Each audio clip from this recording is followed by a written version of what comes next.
Matthew chapter 7. Do not judge, or you too will be judged. For in the same way as you judge others, you will be judged, and with the measure you use, it will be measured to you. Why do you look at the speck of sawdust in your brother's eye and pay no attention to the plank in your own eye? How can you say to your brother, "Let me take the speck out of your eye," when all the time there is a plank in your own eye? You hypocrite! First take the plank out of your own eye, and then you will see clearly to remove the speck from your brother's eye. Do not give dogs what is sacred. Do not throw your pearls to pigs.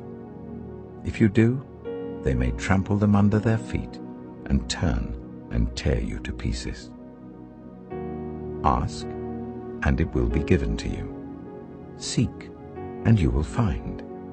Knock, and the door will be opened to you.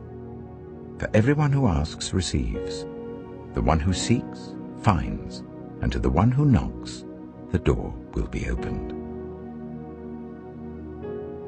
Which of you, if your son asks for bread, will give him a stone? Or if he asks for a fish, will give him a snake? If you then, though you are evil, know how to give good gifts to your children, how much more will your Father in heaven give good gifts to those who ask him? So in everything, do to others what you would have them do to you.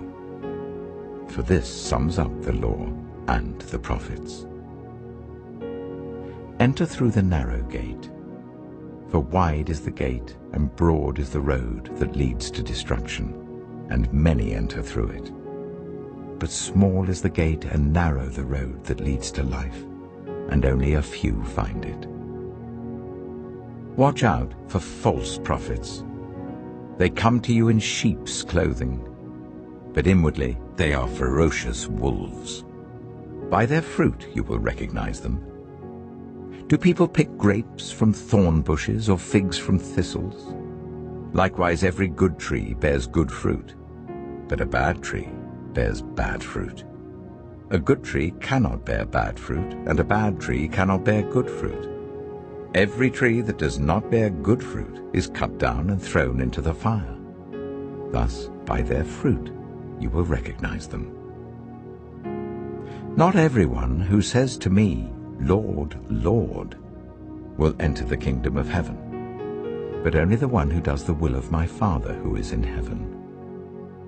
Many will say to me on that day, "Lord, Lord, did we not prophesy in your name, and in your name drive out demons, and in your name perform many miracles?" Then I will tell them plainly, "I never knew you. Away from me, you evildoers." Therefore, everyone who hears these words of mine and puts them into practice is like a wise man who built his house on the rock. The rain came down, the streams rose, and the winds blew and beat against that house, yet it did not fall, because it had its foundation on the rock. But everyone who hears these words of mine and does not put them into practice is like a foolish man who built his house on sand. The rain came down, the streams rose, and the wind blew and beat against that house, and it fell with a great crash. When Jesus had finished saying these things, the crowds were amazed at his teaching, because he taught as one who had authority, not as their teachers of the law.